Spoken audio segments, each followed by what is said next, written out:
সংগ্রামী ভাই ও বন্ধুগণ, আমি আপনাদের সাথে মিলিত হতে পারবো এটা কোনো সময় চিন্তায় আসেনি। আমি কারাগারে ফাঁসির কাস্টে ঝোলার জন্য প্রস্তুত ছিলাম। আল্লাহ যে আমাকে ফাঁসির মঞ্চ থেকে জনতার মঞ্চে নিয়ে আসবে এটা আল্লাহ ছাড়া কেউ জানতো না। আজকে আমি ফাঁসির মঞ্চ থেকে লক্ষ জনতার মঞ্চে হাজির হয়েছি। সবই আল্লাহর মেহেরবানি, আল্লাহর রহমত। যে গলায় আমার দড়ি রশ্মি ঝোলানো কথা ছিল সেখানে আমার ফুলের মালা পড়ে, সবই আল্লাহর রহমত। আমার ফাঁসি দেওয়ার জন্য যে সমস্ত সাক্ষী সুবোধ জোগাড় করা হয়েছিল আপনারা শুনেছেন ইতিমধ্যেই, তাদের মাধ্যমে মিথ্যা সাক্ষী দিয়ে আমাকে ফাঁসির কাস্টে ঝোলাবার চেষ্টা করা হলো। আল্লাহ আমাকে মুক্ত করেছেন। আমার পরিবার থেকে আমি সম্পূর্ণ বিচ্ছিন্ন ছিলাম। আমার স্ত্রীও আমার কারাগার থাকা অবস্থায় ইন্তেকাল করেছেন। আমার ছেলেকেও আমার সাথে গ্রেপ্তার করেছিল। আমি বলছি, বাবা মুক্ত বাবা, তুমি এই দেশে আর থাকিও না, দেশের বাইরে চলে যাও, নাহলে তোমাকে গুম করবে, হত্যা করবে। আমার পরিবারের লোকরা শোকাহত, তুমি যদি আবার গুম হও তা আরও তারা কষ্ট পাবে। এভাবে আমি পরিবার থেকে সম্পূর্ণ বিচ্ছিন্ন। কিন্তু আপনাদের দোয়া, আল্লাহর রহমতে আমি আবার আপনাদের মাঝে আসতে পেরেছি। এই রংপুর জেলা স্কুল মাঠ, এই স্কুল হচ্ছে আমার প্রাণপ্রিয় স্কুল। এই স্কুলে আমি লেখাপড়া করেছি। এই স্কুল থেকে আমি এসএসসি পাস করেছি। এই মাঠ আমার সব চেনা। আমার রংপুরই কেটেছে আমার কিশোর বয়স, যুবক বয়স, পুরা বয়স এই রংপুর। এই রংপুরেই আমার জন্য, এই রংপুর শহরেই আমি বসবাস করেছি। রংপুরের জনগণ আমার মনে হয় না কেউ বলতে পারবে যে আমি কোনো অপরাধের সাথে জড়িত ছিলাম। আমি কোনো অপরাধের সাথে জড়িত ছিলাম না, কিন্তু আমাকে সে অপরাধী বানানো হয়ে গেল। রংপুরবাসী সাক্ষী এবং যারা সাক্ষী দিয়েছেন তারাও কিন্তু পরবর্তী সময় বলেছেন যে আমাদেরকে জোর জুলুম করে আমাদেরকে মিথ্যা সাক্ষী দিতে বাধ্য করা হয়েছে। আমার এখন কারোর প্রতি কোনো ক্ষোভ নাই, দুঃখ নাই। আমি চাই আমার অঞ্চল, আমার বাংলাদেশকে আবার মানুষের জন্য বসবাস উপযুক্ত করা, পরিবেশ সৃষ্টি করার জন্য। সংগ্রামী ভাই বন্ধুগণ, আজকে আমার মুক্তির প্রথম সোপান হচ্ছে আবু সাঈদ, যিনি রংপুরের ছাত্র, রোকেয়া বিশ্ববিদ্যালয়ের ছাত্র, যে বুকে তাজা রক্ত ঢেলে দেওয়ার মধ্য দিয়ে যে গণ অভ্যুত্থান শুরু হয়েছিল, যার পরিসমাপ্তি হয়েছিল 5ই আগস্ট 2024 সাল। 2024 সাল 5ই আগস্ট না হলে আপনারা আমার জানাজা পড়তেন বা পড়তে পারতেন কিনা তাও জানি না, কিন্তু আল্লাহ তাআলা সেই 5ই আগস্টের পরিবেশ সৃষ্টি করার কারণে আজকে আমি মুক্ত হয়েছি। তাই আমার মুক্তির জন্যই কিন্তু আবু সাঈদ আমার পক্ষেই কাজ করেছে। তার মৃত্যুই আমাকে মুক্তির পথ দেখিয়ে দিয়েছে। আমি তার হত্যাকারীদের বিচারের সম্মুখীন করা হচ্ছে, কিন্তু তড়িৎ গতিতে বিচার করে তাদের সমুচিত শাস্তি দেওয়ার ব্যবস্থা করা হোক। সংগ্রামী ভাই বন্ধুগণ, আমি এখানে যারা আছে আমাদের নেতৃবৃন্দ, তাদের চেয়ে অনেকের আমার বয়স একটু বেশি। আমি যাদের সাথে কাজ করেছি, আফসোস দুঃখ আজকে তারা কেউ আমার সাথে নেই। তাদেরকে হত্যা করা হয়েছে। আমাদের দলের প্রধান মৌলানা মতিউর রহমান নিজামীকে মিথ্যা মামলায় হত্যা করা হয়েছে। আমাদের পার্টির সেক্রেটারি জেনারেল জনাব আলী হাসান মোহাম্মদ মুজাহিদ, তাকে হত্যা করা হয়েছে। আমাদের পার্টির 2 জন সহকারী সেক্রেটারি জেনারেল জনাব মোহাম্মদ কামারুজ্জামান আব্দুল কাদের মোল্লা এবং নির্বাহী পরিষদ সদস্য জনাব মীর কাসিম সাহেব আলীকে ফাঁসির কাস্টে ঝুলিয়ে হত্যা করা হয়েছে। আমি তাদের আত্মার মাগফিরাত কামনা করি। তাদের পরিবারে যারা জীবিত আছেন শোকসহ পরিবারদের আমি সমবেদনা জ্ঞাপন করি, এবং এই সমস্ত মামলার মাধ্যমে যাদেরকে হত্যা করা হয়েছে আমি তাদের বিচারের আওতায় আমি দাবি জানাচ্ছি। এই কারাগারেই যারা ফাঁসি হয়েছে কিন্তু কার্যকর করা হয়নি, মামলার রায় হয়েছে, যাবজ্জীবন দেওয়া হয়েছে, অথবা মামলা চালাবার অবস্থায় ছিল, তাদেরকেও হত্যা করা হয়েছে কারাগারে বিনা চিকিৎসায়। তার মধ্যে অধ্যাপক গোলাম আজম, আপনার নাম জানেন, আমার মৌলানা আবুল কালাম আজাদ, মৌলানা আবুল কালাম ইউসুফ, তাকে হত্যা করা হয়েছে। মৌলানা আব্দুস সোবহান, যিনি 5 বার জাতীয় সংসদের সদস্য নির্বাচিত হয়েছিলেন। যারা যুদ্ধ অপরাধ করে, যারা মানবতা বিরোধী অপরাধ করে, তারা কি এই জনগণের ভোটে নির্বাচিত হতে পারে? আমি চ্যালেঞ্জ দিয়ে বলতে পারি দুনিয়ার কোনো দেশে এরকম কোনো উদাহরণ নাই। কিন্তু তাদেরকেও তো ফাঁসির কাছে ঝুলাবার চেষ্টা করা হলো। এটাই আজব এক বাংলাদেশ, আজব এক আমাদের ক্ষমতায় যারা ছিলেন তাদের চরিত্র। সংগ্রামী ভাই বন্ধুগণ, সবচেয়ে দুঃখজনক হচ্ছে আমাদের আন্তর্জাতিক খ্যাতি সম্পন্ন আলেমে দ্বীন মুফাসসিরে কোরআন, যাকে কোরআনের পাখি বলা হয়, মৌলানা দেলোয়ার হোসেন সাঈদীকে কারাগার থেকে চিকিৎসা না দিয়ে শেষ পর্যায়ে হাসপাতালে নিয়ে এসে হত্যা করা হয়ে গেল।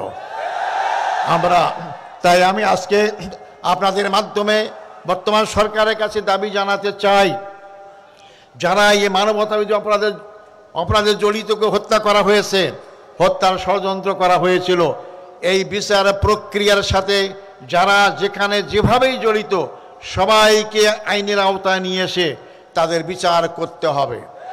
এবং যারা এই বিচারের সম্মুখীন হয়ে হত্যার সম্মুখীন হয়েছেন তাদের ক্ষতিপূরণ দান করতে হবে। সংগ্রামী ভাই ও বন্ধুগণ, আজকে আমি বলতে চাই গর্বের সাথে, আমার রায়ের মাধ্যমে এটি আজহারুল ইসলাম মুক্তি পায় নাই, আমার রায়ের মাধ্যমে বাংলাদেশ জামাত ইসলামীর দীর্ঘদিনের মিথ্যা অপবাদ থেকে মুক্তি পেয়েছে। সর্বোচ্চ আদালত রায় দিয়েছে, ন্যায়ভ্রষ্ট রায়, ডালা বহেছে, আইনটাই বেআইনি। সেই আইনের মাধ্যমে যাদেরকে হত্যা করা হয়েছে, এই অপবাদ দেওয়া হয়েছে জামাত ইসলামীকে, তারা মানবাধিকার অপরাধ করেছে। আজকে আইনের মাধ্যমে সুপ্রতিষ্ঠিত হয়েছে, আমিও মুক্তি পেয়েছি, ইসলামী আন্দোলন মুক্তি পেয়েছে। এটাই আল্লাহর বিচার, ন্যায় বিচার আল্লাহ করেন।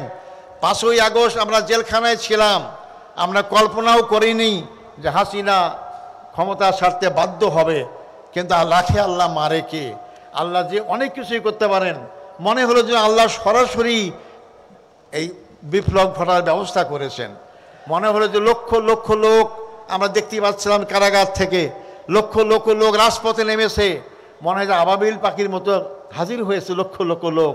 আল্লাহ ফেরেশতারা হাজির হয়েছেন এবং তার পতন হয়েছে। যার পতন হয়েছে তিনি কি বলতেন? শেখের বেটি পালায় না, আমরা পালাই নাই, আমাদের কোনো নেতা পালায় নাই, কিন্তু আপনি পালিয়েছেন। কোথায় পালিয়েছেন? যেখানে আপনাদের আসল ঠিকানা, সেখানেই আপনারা পালিয়েছেন। আমাদেরকে পাকিস্তান বলেন, আমরা পাকিস্তানে পালাই নাই। আমাদের শহীদ মীর কাসেম আলী মামলা যখন চলে তখন তিনি আমেরিকায় ছিলেন, তাকে বলা হয়েছে আপনি আসবেন না বাংলাদেশে, বিচারের সম্মুখীন হবেন। উনি বলছেন কেন আমি যাব না, আমি কি অপরাধ করেছি? মৃত্যু হলে আমেরিকাও তো হবে, বাংলাদেশেও হবে। তিনি আমেরিকা থেকে বাংলাদেশে এসেছেন, বিচারের সম্মুখীন হয়েছেন, তাকে ফাঁসি দিয়ে শাহাদত করা হয়েছে। তাহলে কারা এই দেশের জনগণকে ভালোবাসে? কারা এই দেশের জনগণের পক্ষে কাজ করে? যারা পালিয়ে যায় তারা, নাকি যারা মৃত্যুর সম্মুখীন হওয়ার পর দেশ থেকে বিদেশ থেকে দেশে আসে তারা? আসল তারাই দেশপ্রেমিক, তাদের দ্বারা এই দেশ রক্ষা পেতে পারে, তাদের দ্বারা এই দেশের সীমানা রক্ষা হতে পারে। সংগ্রামী ভাই বন্ধুগণ, আজকে বাংলাদেশের জনগণকে চিন্তা করতে বলবো। আবেগ দিয়ে 54 বছর কাটিয়ে দিলাম, অনেক স্লোগান দিয়ে জাতিকে বিভক্ত করলাম, কিন্তু জাতির কোনো কল্যাণ করতে পারলাম না। আমাদেরকে সত্যিকার অর্থে আধিপত্যবাদ বিরোধী শক্তি বাংলাদেশের জনগণের পক্ষে সবসময় যারা থাকে, যারা দেশে পালিয়ে যাওয়ার চিন্তা করে না, তাদের দ্বারাই দেশ নিরাপদ, তাদের দ্বারাই দেশের গণতন্ত্র নিরাপদ, তাদের দ্বারাই দেশের জনগণের অধিকার নিরাপদ। তাই আগামী নির্বাচনে সেই চিন্তা আমাদের মাথায় অবশ্যই রাখতে হবে। সংগ্রামী ভাই বন্ধুগণ, আমি যে মুক্তি পেয়ে গেলাম, এটা কি আমার এক্সটেনশন লাইফ না, বর্ধিত জীবন না? আমি তো শহীদ হয়ে যেতাম, আমাকে ফাঁসির ঝুলে আপনার সঙ্গে দেখা হতো না। তা আল্লাহ আমাকে বাঁচিয়েছেন, এটা আমার বর্ধিত লাইফ। আমি আপনাদের কাছে ঘোষণা করতে চাই, আমি ছাত্র জীবন থেকে ইসলামী আন্দোলন করি, জনগণের জন্য কাজ করি, এরকম পরিসরেই কাজ করেছি। আমি আমার এই বর্ধিত জীবনটা আল্লাহর দিনের জন্য অক্ষা করতে চাই। আমি আল্লাহর দিনেই যাব। আমি সবাইকে অনুরোধ করব, এই দিন ক্ষণস্থায়ী, দুনিয়া ক্ষণস্থায়ী, যে কোনো মানুষকে মরতে হবে, মনে আমাদের যেতে হবে আল্লাহর কাছে। সে আল্লাহর কাছে আমাদের কাছে অপেক্ষা করছে দুইটা জিনিস, একটা জান্নাত, একটা জাহান্নাম। যদি আমরা জান্নাতে যেতে চাই, দুনিয়ার এই জীবনে আমাদের আল্লাহর দিন কায়েমের চেষ্টায় এগিয়ে আসতে হবে। জামাত ইসলামী সেই কাজটাই করছে। আসুন আমরা সেই জামাত ইসলামীর সাথে সম্পৃক্ত হয়ে, যারা হয়নি এখনো, আমরা আগামী দিনে বাংলাদেশকে ইসলামের বাংলাদেশ গড়ার জন্য আমরা চেষ্টা করি।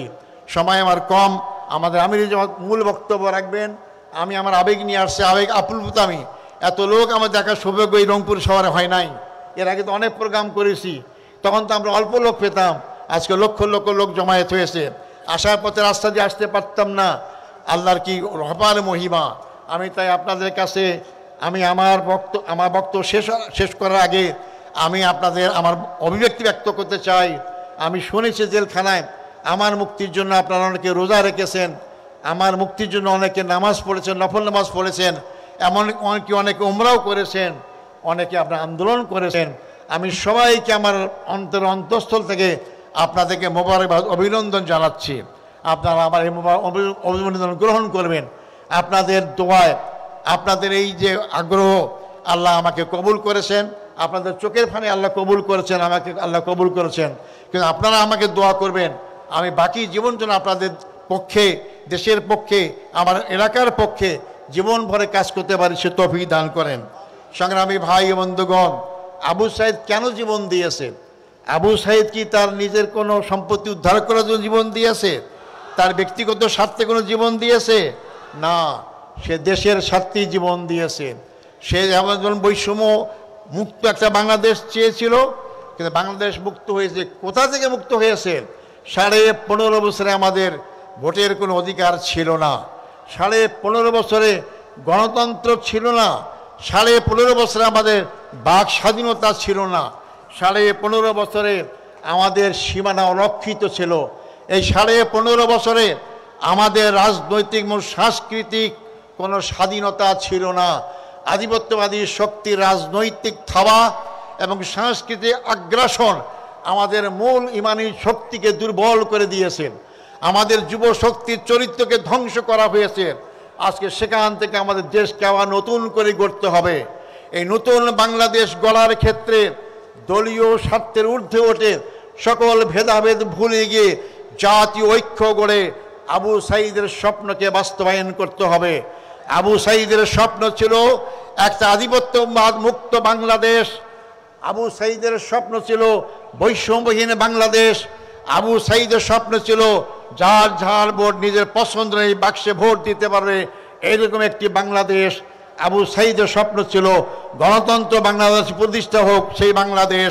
আর এই বৈষম্য বাংলাদেশ গড়তে হলেই, আপনারা আগের বক্তা শুনেছেন, এই বাংলাদেশের 54 বছরে অনেক আইন, অনেক কিছু পরীক্ষা হয়েছে, কোনো আইন দিয়ে বাংলাদেশের জনগণের মুক্তি নিশ্চিত হয় নাই।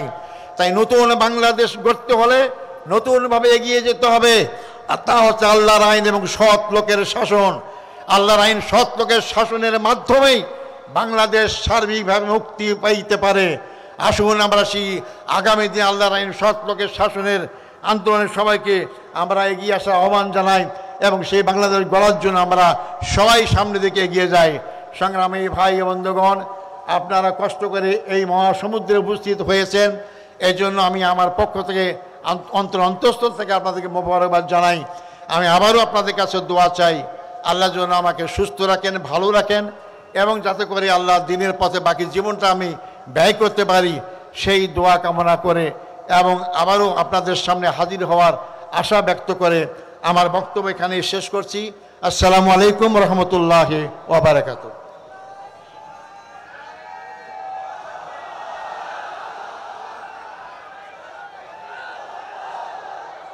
সম্মানিত জনতা, আজকের এই বিশাল জনসভায় আমাদের মাঝে উপস্থিত রয়েছেন কেন্দ্রীয় বায়তুল মাল সম্পাদক, কেন্দ্রীয় নির্বাহী পরিষদ সদস্য, বর্ষিয়ান জনতা অধ্যক্ষ মোহাম্মদ শাহাবুদ্দিন। আমাদের সকলের পক্ষ থেকে তাকে আমরা ধন্যবাদ জ্ঞাপন করছি। এ পর্যায়ে সভাপতির ধন্যবাদ জ্ঞাপন। আজকের এই জনসভার সম্মানিত সভাপতি, রংপুর মহানগরীর আমির উপাধ্যক্ষ এটিএম আজম খান, উপাধ্যক্ষ এটিএম আজম খান।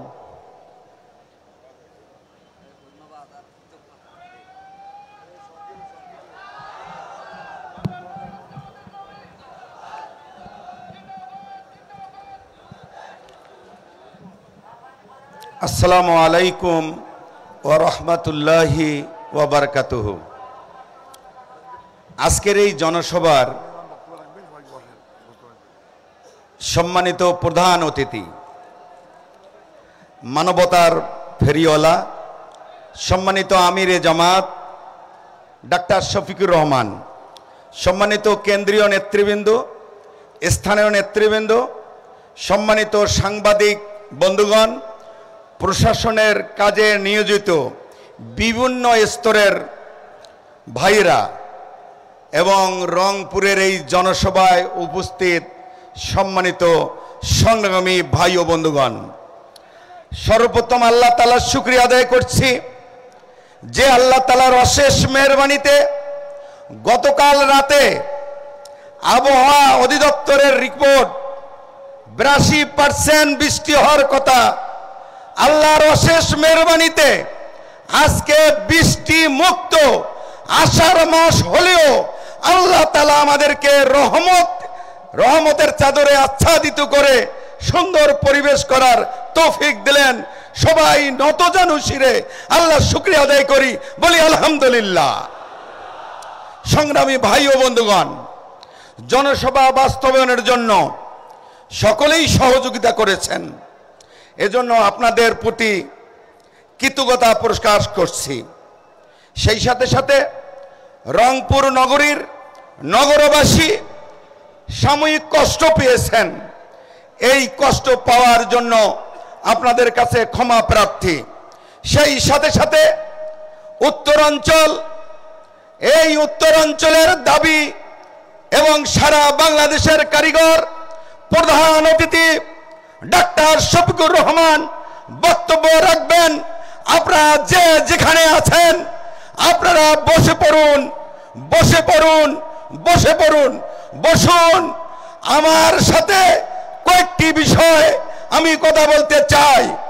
বিশ্ববিদ্যালয়, ওই মেডিকেল বিশ্ববিদ্যালয় রংপুর মহানগরীতে চাই, কৃষি বিশ্ববিদ্যালয় রংপুর মহানগরীতে চাই, এয়ারপোর্ট বিমান ঘাঁটি রংপুর মহানগরীতে চাই।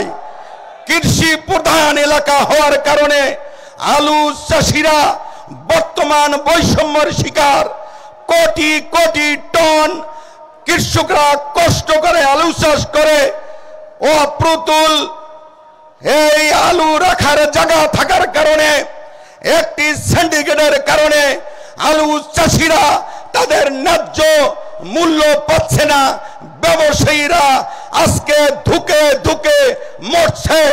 আমি আমিরে জামাতের মাধ্যমে কেন্দ্র সরকারকে অনুরোধ করতে চাই, আমার এলাকায় আলু চাষিদের ভাগ্য ফেরানোর জন্য আমাদেরকে দায়িত্ব নিতে হবে। এই কয়েকটি দায়িত্বের পাশাপাশি রংপুর মহানগরীতে একটি হলেও সরকারি মাদ্রাসা করতে হবে, করতে হবে, করতে হবে। কে কে রাজি আছেন হাত তুলে দেখান। আল্লাহ হাফেজ, আসসালামু আলাইকুম। বাংলাদেশ জিন্দাবাদ। তাকবীর, নারায়ে তাকবীর। সংগ্রামী ভাই ও বন্ধুগণ, যার জন্য এই প্রখর রোদে গা ঘামিয়ে সারা দিনের কাজকে স্টপ করে জেলা স্কুলের জেলা মাঠকে পরিপূর্ণ শুধু নয়, সারা রংপুর নগরী জনতার জামাতের ন্যায়ের পক্ষের জনতার দাবি পূরণের জন্য তারা মানুষের ঢল নেমেছিল। এই জনসভায় এ পর্যায়ে প্রধান অতিথির বক্তব্য রাখছেন বাংলাদেশের জনগণের মানবতার ফেরিওয়ালা, ভারসাম্যপূর্ণ, ইনসাফপূর্ণ একটি ন্যায় নীতি প্রতিষ্ঠার, রাষ্ট্র প্রতিষ্ঠার রাহবার আজকের প্রধান অতিথি ডাক্তার শফিকুর রহমান। ডাক্তার শফিকুর রহমান, জননেতা ডাক্তার শফিকুর রহমান। তাকবীর, নারায়ে তাকবীর, জামাত ইসলামী জিন্দাবাদ জিন্দাবাদ। আমিরে জামাতের আগমন, শুভেচ্ছায় স্বাগতম। নারায়ে তাকবীর।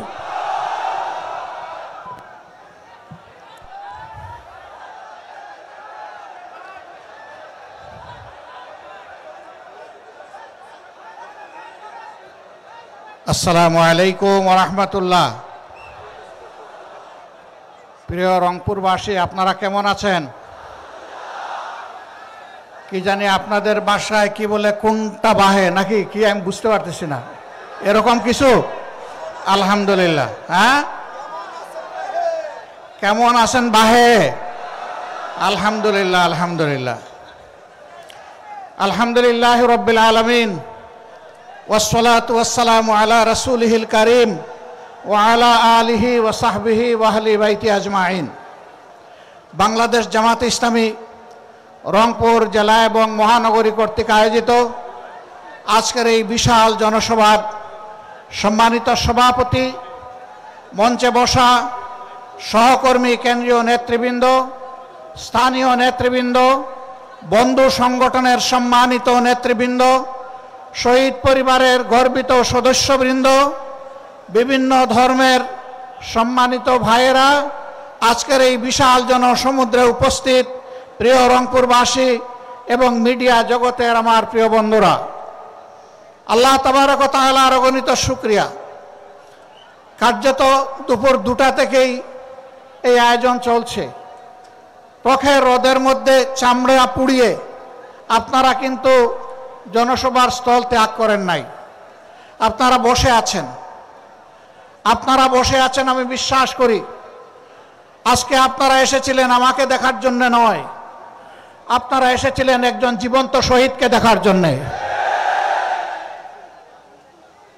সম্মানিত ভাইরা, আপনারা জানেন স্বাধীনতার 54 বছর বাংলাদেশ জামাত ইসলামী তার সাধ্যমতো জনগণের সুখে দুঃখে পাশে থাকার চেষ্টা করেছে।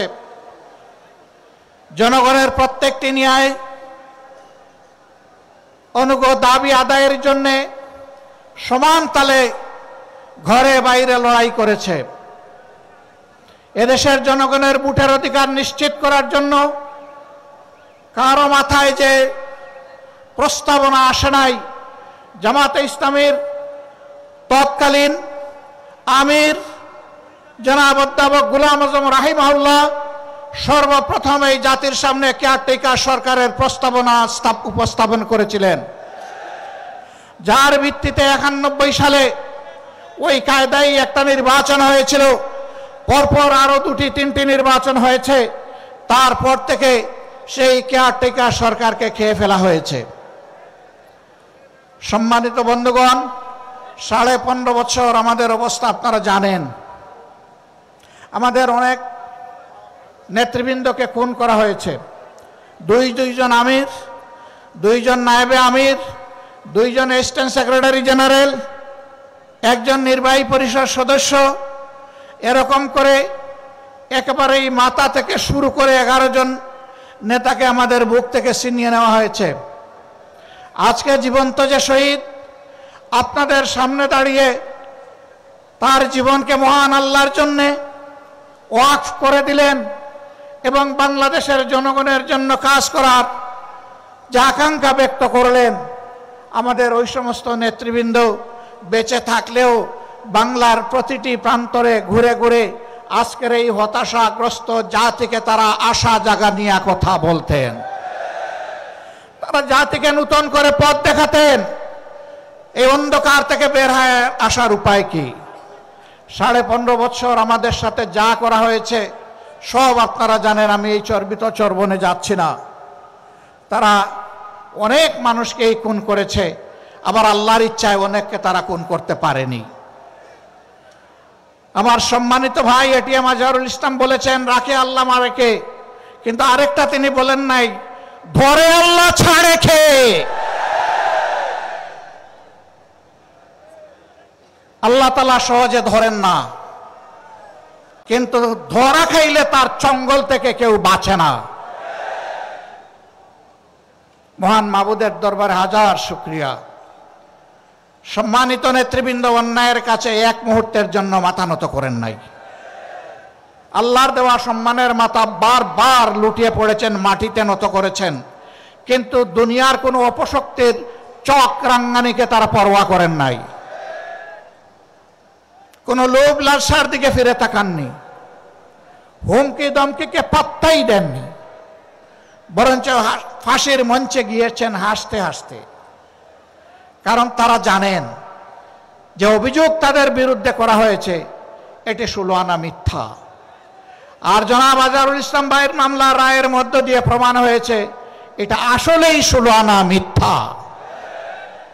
তারা যদি বেঁচে থাকতেন আমরা আদালতের আশ্রয় নিতাম, আমরা নিশ্চিত একই ন্যায় বিচার, একই রায় আমরা পেতাম। কোনো আফসোস নাই, কোনো আফসোস নাই। আমাদের বাগানের শ্রেষ্ঠ ফুলগুলাকে দিনের জন্য, জাতির জন্য আল্লাহ তাআলা কবুল করেছেন, আলহামদুলিল্লাহ। শুধু আল্লাহ তাআলার দরবারে আরজ করি, হে আল্লাহ, তোমার এই বান্দাগুলাকে মর্যাদাবান শহীদের কাতারে মিশাইয়া দাও। হযরত হামজা রাদিয়াল্লাহু তাআলা আনহুর মিছিলের কর্মী হিসাবে কবুল করো। হাসরের দিন হযরত হামজা রাদিয়াল্লাহু তাআলা আনহু তার নেতৃত্বের মিছিলে তারা যেন সামনের কাতারে থাকতে পারেন। আমার সম্মানিত ভাইয়েরা, তারা জীবন দিয়ে শিখিয়ে গেছেন দেশকে ভালোবাসলে, মানুষকে ভালোবাসলে, আল্লাহকে ভালোবাসলে আর কাউকে ভয় করতে নাই। সুতরাং জীবন দেওয়ার জন্য প্রস্তুত হও, লড়াই চালিয়ে যাও। মানবতার মুক্তি নিশ্চিত না হওয়া পর্যন্ত তোমাদের লড়াই যেন অব্যাহত থাকে। আমাদের রেখে যাওয়া এই কাজের জন্য তোমরাই পূর্ণতা বিধান করতে পারো। মহান আল্লাহর দরবারে সেই দোয়া করছি। আফসোসের বিষয় এই যে আবু সাইদদের শাহাদতের জীবন বাজি রাখা লড়াই এবং জীবন উৎসর্গ করার বিনিময়ে আজকে বাংলাদেশের মানুষ, আমরা যারা মুক্তি পেলাম, তারা কেন ধৈর্য ধরতে পারছি না? কেন চতুর্দিকে পত্রিকার পাতা খুললে, স্যাটেলাইট মিডিয়ার সামনে দাঁড়ালে, বসলে আজকে বাংলাদেশের কোনো না কোনো এলাকায় আমরা বিভৎস কিছু মানুষের থাবা দেখতে পাচ্ছি। আমার মায়ের ইজ্জতের উপরে আমি এই থাবা দেখছি, মানুষের জীবনের উপরে এই থাবা দেখছি, জনগণের সম্পদের উপরে এই থাবা দেখছি। এমনকি দিশাহারা হয়ে তারা যখন হুঁশ ঠিক থাকে না, তখন নিজের লোককেও নিজেরা খুন করতে কুণ্ঠাবোধ করে না। কেন রে ভাই তোমাদের এই অবস্থা? যদি এই 24-এর পরিবর্তন না হতো, তোমরাও কি এইভাবে মুক্ত বাতাসে আল্লাহর দেওয়া আসমানের নিচে চলাফেরা করতে পারতা? নিশ্চয়ই পারত না। আমরা বিশ্বাস করি এই পরিবর্তনে আন্দোলনে সকল বিরোধী দলেরই সীমাহীন ত্যাগ এবং কুরবানি জড়িত রয়েছে। সবার উপর অত্যাচার করা হয়েছে, আলিম উলামাকে খুন করা হয়েছে, গুম করা হয়েছে, মানুষকে পদে পদে অপদস্থ করা হয়েছে। শেষবার যখন আমাকে গ্রেফতার করা হয়েছিল, তখন বেশ কিছু আলিম উলামার সাথে জেলে, চলন্ত প্রিজন ভ্যানে এবং আদালতের কাস্টডিতে তাদের সাথে আমার দেখা হতো। বয়োবৃদ্ধ আলিম, তাদের হাতে ছিল হাত কড়া পরানো, পায়ে ছিল লোহার বেড়ি। আপনারা দেখেছেন যে জীবন্ত শহীদ আজকে এখানে দাঁড়ালেন, তার মতো একজন সম্মানিত দায়িত্বশীল নেতার পায়েও তারা বেড়ি পরাতে কুণ্ঠাবোধ করে নাই। এরা ছিল রাজনীতির নামে শিষ্টাচারবিহীন এক প্রজাতি। এরা রাজনীতির শিষ্টাচার জানতো না ভাই, জানতো না বলেই তাদের অপকর্মের স্বাদ ভোগ করে তারা বিদায় নিল। একই অপকর্ম যদি এখন আর কেউ করে, তাহলে তাদের জন্য এর চাইতে ভয়ঙ্কর স্বাদ অপেক্ষা করছে। আজকে আমি যখন সৈয়দপুর এয়ারপোর্টে নামলাম, কিছু সাংবাদিক বন্ধু আমাকে ঘিরে ধরল। আমি বললাম, ভাই আজকে তো কথা হবে জনসভায়, এখানে কথা না বলি। বলে যে না, আমরা ওখানে যাচ্ছি না, আমরা এখানে এই 2-1টি কথা অতি অল্প সময় শুনতে চাই। এর মধ্যেই প্রথম প্রশ্ন, বর্তমান পরিবেশে আপনি কি মনে করেন সুষ্ঠু নির্বাচন সম্ভব? আমি বললাম, আমি কি বলবো, পাটগ্রাম তো আপনাদের একেবারে কাছে। পাটগ্রামে কি হচ্ছে কি হয়েছে আপনারা দেখতে পাচ্ছেন। আর শুধু পাটগ্রাম নয়, সারা বাংলাদেশকে এখন পাটগ্রাম বানিয়ে ফেলছে একদল লোক। এই অবস্থায় সুষ্ঠু নির্বাচনের কল্পনাও করা যায় না। সুষ্ঠু নির্বাচনের জন্য কতগুলো মৌলিক সংস্কার অবশ্যই করতে হবে। আমরা সেই সংস্কারগুলোর কথা বলেছি। আমরা ওই সংস্কারও আদায় করে ছাড়ব এবং সুষ্ঠু নির্বাচনও আমরা ইনশাআল্লাহ আদায় করে ছাড়ব।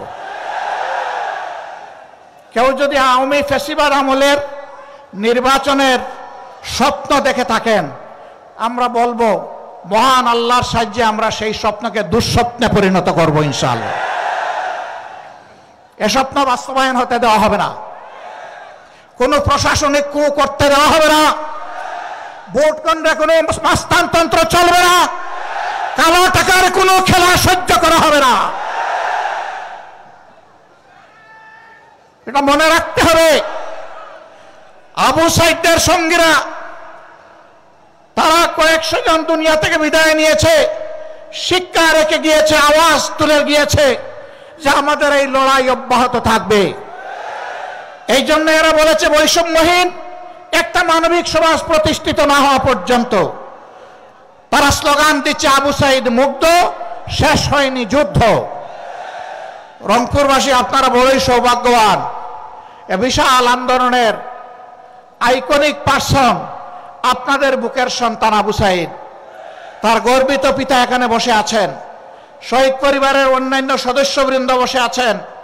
আমরা মহান দরবারে, মহান রব্বে কারিমের দরবারে নত শিরে শুকরিয়া আদায় করি, আল্লাহর দরবারে দোয়া করি এই পরিবারগুলোর নিরাপত্তার দায়িত্ব আল্লাহ যেন গ্রহণ করেন। এই পরিবারগুলোকে আল্লাহ তাআলা দুনিয়া আখিরাতে যেন সম্মানিত করেন। এই পরিবারের সদস্যরা লড়াইয়ের যে সবক, যে শিক্ষা এই জাতিকে শিখিয়ে গেছে, আমরা যেন বুকে ধারণ করে মানবতার মুক্তির জন্য সেই লড়াই চালিয়ে যেতে পারি। আবু সাইদের সঙ্গীরা, তোমরা জেগে উঠো আরেকবার। তোমরা বৈষম্যহীন সমাজের জন্য লড়াই করেছিলে। আমরা তোমাদের জন্যই একটা নিরাপদ বাংলাদেশ মহান আল্লাহর সাহায্য নিয়ে গড়ে রেখে যেতে চাই। যুবকদের হাতগুলা সামনে যেন মজবুত থাকে। নির্বাচনের সময় কেউ যেন কোনো অপকর্ম করার সুযোগ না পায়। জনগণের ন্যায্য ভোটে যারাই নির্বাচিত হবে, বাংলাদেশ জামাতে ইসলামী তাদেরকে অভিনন্দন জানানোর জন্য এখন থেকে প্রস্তুত। আর আল্লাহ রাব্বুল আলামিন যদি এই জাতের খেদমতের জন্য আমাদেরকে কবুল করেন, তখন আমরা এই যুবকদেরকে বুকে ধারণ করে সামনে এগিয়ে যাব ইনশাআল্লাহ। সম্মানিত ভাইরা, আমরা এমন একটি সমাজের স্বপ্ন দেখি যেই সমাজ আমাদের শহীদ সন্তানদের স্বপ্ন বাস্তবায়ন করবে। যেই সমাজে কোনো বৈষম্য থাকবে না, যেই সমাজে জাতে পাতে ধর্মে দলে কোনো বিভক্তি থাকবে না, যেই সমাজে দেশটাকে জাতিটাকে ভাগ করা হবে না, গোটা জাতিকে ঐক্যবদ্ধ করে দল মত জাতি ধর্ম নির্বিশেষে আমরা সামনের দিকে এগিয়ে যাব। 54 বছর যারা সংখ্যালঘু নির্যাতন বলে মায়া কান্না করেছিল, আমি মহান রবকে সাক্ষী রেখে বলছি, সংখ্যালঘুদের সম্পদ এরাই ডাকাতি করেছে। আমরা এদেশে সংখ্যাগুরু মানি না। এটা বলেই তাদের ক্ষতি 12টা বাজানো হয়েছে, ক্ষতি সাধন করা হয়েছে। এই দেশের মাটিতে যারাই জন্মগ্রহণ করবেন তারা সকলেই বাংলাদেশের সমমর্যাদার গর্বিত নাগরিক। আমাদের কনস্টিটিউশন, আমাদের সংবিধান সকলকে সেই অধিকার দিয়েছে। আমরা কথা দিচ্ছি, আমরা সংবিধান বাংলাদেশের জনগণকে যা দেবে তার আমরা পাহারাদার হব ইনশাআল্লাহ। ওরা মালিক হয়েছিল রাষ্ট্রের, আমরা সেবক হব জনগণের ইনশাআল্লাহ। আমরা মালিক হওয়ার স্বপ্ন দেখি না। আমরা নির্বাচনে কিছু বিষয় আপনাদের জাতির সামনে উপস্থাপন করব। সে বিষয়গুলো সব এখনই আমরা খুলাসা করতে যাচ্ছি না। আশা করি প্রিয় জাতি বুঝতে পারবে বাংলাদেশ জামাতে ইসলামী আগামীতে কি ধরনের সমাজ গড়তে চায়।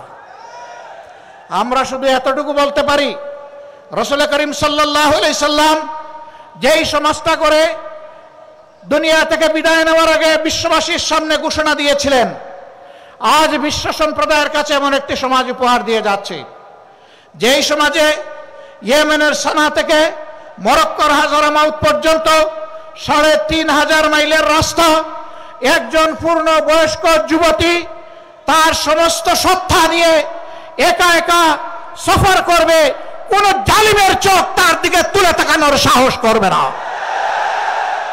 মহানের রব ছাড়া কাউকে তার ভয় করার প্রয়োজন হবে না। সেই দেশ আজকে বিশ্ববাসীকে উপহার দিয়ে যাচ্ছে। আল্লাহর নবী মুহাম্মদুর রাসূলুল্লাহ সাল্লাল্লাহু আলাইহি ওয়াসাল্লাম তিনি আর ফিরে আসবেন না, কিন্তু তিনি তার অগণিত উম্মত দুনিয়ায় রেখে গিয়েছেন। আমরা সেই মদিনার ছায়ার আলোকেই খেলাফত আলা মিনহাজুন নবুওয়া এই বাংলাদেশে আমরা দেখতে চাই। খেলাফতের নাম শুনলে, শরিয়ার কথা শুনলে অনেকে গায়ের লোম খাড়া হয়ে যায়, কারণ তাদেরকে শোনানো হয় ঘর থেকে বের হইতে পারবা না, মন মতো পোশাক পরিচ্ছদ তোমরা পড়তে পারবা না, এবং তোমরা যা ইচ্ছা তাই বলতে পারবা না, করতে পারবা না। লোভের বশবর্তী হয়ে রাষ্ট্রের ধন চুরি করলে তোমাদের হাত জায়গায় থাকবে না। যদি তোমরা কোনো পরনারীর ইজ্জত লুণ্ঠন করো তাহলে তোমাদের জীবন রক্ষা পাবে না। এই কথাগুলা তাদেরকে শোনানো হয়। সঠিক, কিন্তু কেন, কিভাবে? একজন লোক যদি অভাবের তাড়নায়, ক্ষুধার জ্বালায় বাধ্য হয়ে যদি চুরিতে লিপ্ত হয়ে যায়, রাষ্ট্র তার হাত কাটবে না, আমরা গ্যারান্টি দিচ্ছি। আগে রাষ্ট্র তার পেটের ক্ষুধা, পেটের আগুন নামানোর চেষ্টা করবে। যেই রাষ্ট্র তার নাগরিকের অন্ন, বস্ত্র, বাসস্থান, খাদ্য এবং চিকিৎসা, শিক্ষার ব্যবস্থা করতে পারে না, সেই রাষ্ট্রের তার নাগরিককে শাস্তি দেওয়ার অধিকার থাকতে পারে না। বলবেন তাইলে এখন যে যার মতো করে চলবে না। ওই রাষ্ট্র গড়ার আগ পর্যন্ত বর্তমান সংবিধান অনুযায়ী দেশের নিয়ন্ত্রণ এবং আইন শৃঙ্খলা সরকারকে রক্ষা করতে হবে।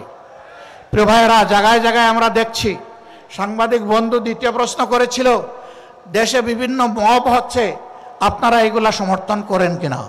আমরা বলছি মব কোনো নতুন কালচার নয় বাংলাদেশে। ৭২ সাল থেকে এই মব চলছে।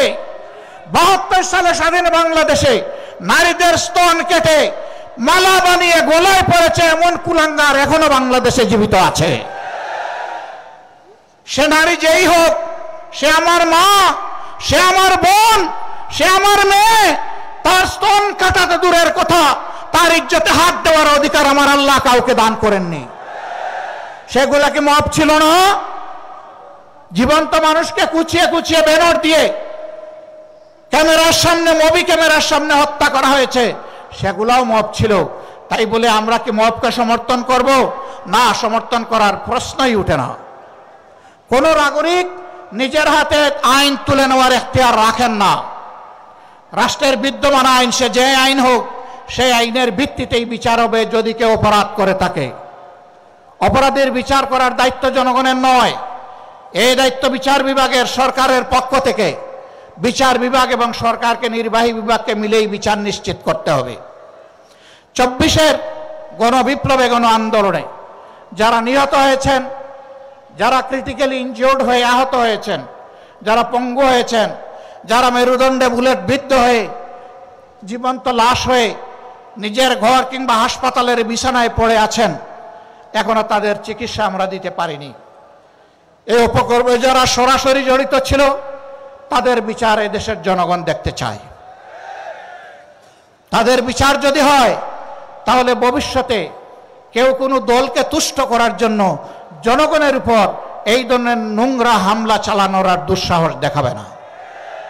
আর যদি বিচার না হয়, তাহলে অবিচারের সংস্কৃতির কারণে বাংলাদেশ একটা জঙ্গলে পরিণত হবে। আমরা কি আমাদের দেশকে জঙ্গলে পরিণত করতে দেব? প্রশ্নই উঠে না। সম্মানিত ভাইয়েরা, আগামী নির্বাচনকে সামনে রেখে বহু ধরনের ষড়যন্ত্র আমরা লক্ষ্য করছি, বহু ধরনের কথাবার্তা ময়দানে শুনতে পাচ্ছি, বহু ধরনের ইঞ্জিনিয়ারিংয়ের আলামত বুঝতে পারছি। আমরা সবাইকে স্মরণ করিয়ে দেই, এই শেখ হাসিনা, তার হাতে সকল বাহিনী ছিল, দুর্দণ্ড প্রতাপ ছিল, জায়গায় জায়গায় নিজের লোক বসিয়েছিল, ক্যাডার মাস্তানদের দিয়ে রাষ্ট্র পরিচালনা করেছিল। কিন্তু যখন জনগণের জাগরণ, জনগণের বিস্ফোরণ যখন হয়েছে, তখন কি তাকে আর কেউ রক্ষা করতে পেরেছে? তাহলে যেই জনগণ এত মূল্য দিয়ে একটা পরিবর্তন এনেছে, সেই জনগণ আরেকটা ফেসিবাদ কায়েম করতে দিবে না ইনশাআল্লাহ। আমরা আপনাদেরকে কথা দিচ্ছি, ফেসিবাদ বিরোধী এই লড়াই ততদিন চলবে যতদিন প্রিয় দেশের বুকে ফেসিবাদের সামান্য চিহ্ন বর্তমান থাকবে। ফেসিবাদকে নিশ্চিহ্ন না করা পর্যন্ত আমাদের লড়াই কেউ থামাতে পারবে না ইনশাআল্লাহ। আর আমরা বিশ্বাস করি এই সকল কিছু নির্ভুল পূর্ণাঙ্গ একমাত্র সমাধান হচ্ছে আল্লাহর কোরআন এবং নবী মুহাম্মদুর রাসূলুল্লাহ সাল্লাল্লাহু আলাইহি সাল্লামের শাসন। এর বাইরে মুক্তির, শান্তির, ইজ্জতের, নিরাপত্তার কোনো রাস্তা নেই। রাস্তা একটাই, সেই রাস্তায় আজকে সমস্ত দেশপ্রেমিক এবং ইসলামী দল এক স্রোতে মিলিত হচ্ছে। আপনারা দোয়া করুন এই স্রোতের প্লাবন সমাজের সমস্ত আবর্জনাকে যেন ভাসিয়ে নিয়ে যায়, কিছুই যেন না থাকে। থাকবে শুধু এই দেশের সৎ এবং সত্যপন্থী লোকেরা। সে যে ধর্মের লোক হোক, যে দলের লোক হোক, কোনো আপত্তি নাই। এখানে কোনো দুষ্কৃতিকারীকে আর প্রশ্রয় দেওয়া হবে না ইনশাআল্লাহ। সম্মানিত ভাইরা, আজকে আমরা বিভিন্ন জায়গায় যা দেখতে পাচ্ছি, এখানে ওখানে বিভিন্ন আক্রমণ এবং আইন শৃঙ্খলা বাহিনীকে কাজ করতে না দেওয়া। আমরা আইন শৃঙ্খলা বাহিনীকে বলি, অতীতে যারা অপরাধ করেছে তাদের ব্যাপার রাষ্ট্র দেখবে। এখন আপনারা যারা দায়িত্বে আছেন, আপনারা দায়িত্ব পালন করুন। আপনারা ন্যায়ের পথে থাকবেন, আপনারা অন্যায়ের বিরুদ্ধে ব্যবস্থা নেবেন। জনগণ আপনাদের পাশে দাঁড়িয়ে আপনাদেরকে শক্তি যোগাবে ইনশাআল্লাহ। আমরা আপনাদের পাশে থাকব, কিন্তু অন্যায় করতে দেখলে সবার আগে আমরাই কিন্তু প্রতিরোধ গড়ে তুলব। অতএব অন্যায়কারীদের পক্ষ নেবেন না, ফ্যাসিস্টকারও পক্ষ নেবেন না, জনগণের পক্ষে থাকবেন, কারণ জনগণ আপনাদেরকে রাষ্ট্রের এই দায়িত্ব দিয়েছে। অতএব জনগণের বিরুদ্ধে যারা যায় তাদের কি পরিণতি হয়েছে সেদিকে একটু তাকালেই চলবে। আমরা চাই না বারবার এই দেশে একই পরিণতি যেন আরো কিছু মানুষকে ভোগ করতে হয়, বরঞ্চ আমরা চাই প্রিয় দেশে সকল শ্রেণী পেশার মানুষ একত্রিত হয়ে আমরা দেশটাকে সামনের দিকে এগিয়ে নেব ইনশাআল্লাহ। সে দেশটা কেমন হবে? সেই দেশের যুবকরা বেকারত্বের অভিশাপে ইনশাআল্লাহ ভুগবে না। আমরা তাদেরকে নৈতিক এবং বাস্তবিক এমন শিক্ষা তাদের হাতে তুলে দিতে চাই যে শিক্ষা শেষ সাথে সাথে তার হাতে আসবে একটি কাজ। তিনি উদ্যোক্তা হতে পারেন, আবার কোনো জায়গায় চাকরিও করা লাগতে পারে। যার জন্য যেটা প্রযোজ্য তার হাতে ইনশাআল্লাহ এটা পৌঁছে যাবে।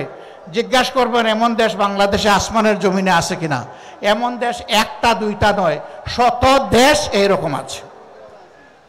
তারা সার্টিফিকেট দেখে না, তারা ছাত্রদের ক্রেডেনশিয়াল নিয়ে যায়, ওখান থেকেই দিয়ে দেয়। আমাদের দেশেও তাই হবে। মা বোনদের কি হবে? 1.5 মনোজনের তালা কি সকল দরজায় ঝুলবে যে তারা বের হতে পারবে না? নৌ, তাদেরও যাদের প্রয়োজন আছে, যোগ্যতা আছে, প্রয়োজন এবং যোগ্যতা অনুযায়ী এই সমাজের উন্নয়নে সমান তালে তারাও ভূমিকা রাখবে ইনশাআল্লাহ। সেদিন দুইটা জিনিস বাড়তি পাবে, একটি তাদের মর্যাদা, আরেকটি তাদের নিরাপত্তা। এখন মর্যাদাও নাই, নিরাপত্তাও নাই, দুইটা তাদের হাতে তুলে দেওয়া হবে ইনশাআল্লাহ। আমরা যারা দুর্নীতিবাজ এরা আবার আমাদেরকে একটু ভয় পায়, কয় বাবা এরা আসলে আমরা বাঁচবো কেমনে? যেভাবে রাষ্ট্রের সাধারণ জনগণ বাঁচবেন সম্মানের সাথে, ঠিক একইভাবে আপনারাও বাঁচবেন সম্মানের সাথে। আপনি যা পাবেন তাই দিয়ে ইনশাআল্লাহ সম্মানের সাথে আপনার সংসার চলবে। এখন দুর্নীতি করতে গিয়ে এমনভাবে করেন যে শেষ পর্যন্ত কলাপাতায় ঘুমাইতে হয়, এইটার দরকার পড়বে না ইনশাআল্লাহ। একজন বিচারপতি কলাপাতায় ঘুমাইছে না, ওটার প্রয়োজন হবে না। সম্মানিত ভাইয়েরা, এই জন্য একটা বৈষম্যহীন, দুর্নীতিমুক্ত এবং আগামীর একটা মানবিক বাংলাদেশ গঠন করা হচ্ছে জামাত ইসলামীর অঙ্গীকার। এই অঙ্গীকার পূরণে আমরা সৎ, এবং প্রতিজ্ঞাবদ্ধ। গত 10 মাসের আমাদের কার্যক্রম তার প্রমাণ। এত মজলুম দল হওয়া সত্ত্বেও আমরা ব্যক্তিগতভাবে কারো উপর কোনো প্রতিশোধ নেইনি। আমরা বলছি আমাদের হাতে কোনো মানুষের জীবন, ইজ্জত, সম্পদ ক্ষতিগ্রস্ত হবে না ইনশাআল্লাহ, কারণ আমরা আল্লাহকে ভয় করি। আল্লাহকে ভয় করার কারণেই কারো ইজ্জতের উপর, জীবনের উপর, সম্পদের উপর হাত পড়বে না। সম্মানিত ভাইরা, আওয়ামী হায়নারা আপনাদের সন্তান, আপনাদের ভাই জনাব এটিএম আজহারুল ইসলামকে আপনাদের বুক থেকে ছিনিয়ে নিয়েছিল। মহান আল্লাহর অশেষ মেহেরবানি, তিনি মুক্তি পেয়ে সম্মানের সাথে, ইজ্জতের সাথে, আইনি লড়াইয়ের মাধ্যমে, দুনিয়ার কোনো মানুষের দয়ায় নয়, কৃপায় নয়, আল্লাহর দয়ায় তিনি মুক্ত হয়ে এসেছেন। এই মুক্ত মানুষটাকে আজকে আমরা রংপুরবাসীর বুকে আমরা উপহার দিয়ে গেলাম। আপনারা কি তাকে কবুল করে নিলেন? আলহামদুলিল্লাহ। এখন থেকে বাকি জীবনে তিনি থাকবেন আপনাদের পাশে, আপনারা থাকবেন তার পাশে ইনশাআল্লাহ। তিনি জাতীয় জীবনে যাতে গুরুত্বপূর্ণ দায়িত্ব পালন করতে পারেন, মহান আল্লাহর দরবারে সেই দোয়া কামনা করে শহীদ পরিবারগুলোকেও বলি, আপনারা সন্তান হারিয়েছেন, বয়স যাই হোক, এখন এটিএম আজহারুল ইসলাম আপনাদের হারানো সন্তান। ইনশাআল্লাহ তিনি বাড়ি বাড়ি যাবেন, আপনাদের পাশে থাকবেন, পরিবারের সদস্য হিসেবে তার দায়িত্ব পালন করবেন। আপনারা শুধু বুকের ভিতর থেকে তাকে দোয়া করে দিবেন ইনশাআল্লাহ। প্রিয় শহীদ পরিবার, প্রিয় আহত পঙ্গু ভাইরা, আমরা আছি, আপনাদের সাথেই আছি, পাশেই আছি।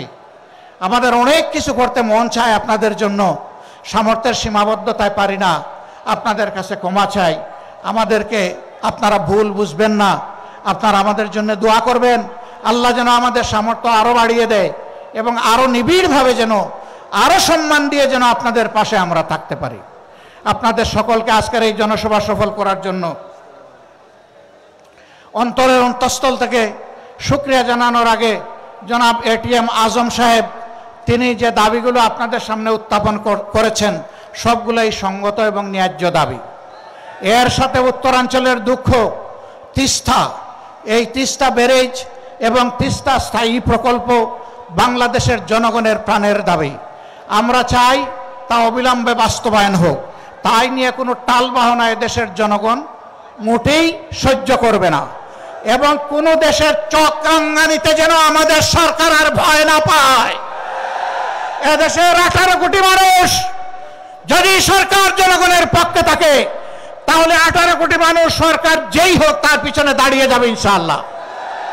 যে দাবিগুলো আপনারা উত্থাপন করেছেন, আল্লাহ যদি এদেশের মানুষের খেদমতের দায়িত্ব আমাদেরকে মেহেরবানি করে দান করেন, আমরা কথা দিচ্ছি এই দাবি নিয়ে ইনশাআল্লাহ আমাদের কাছে আর যেতে হবে না।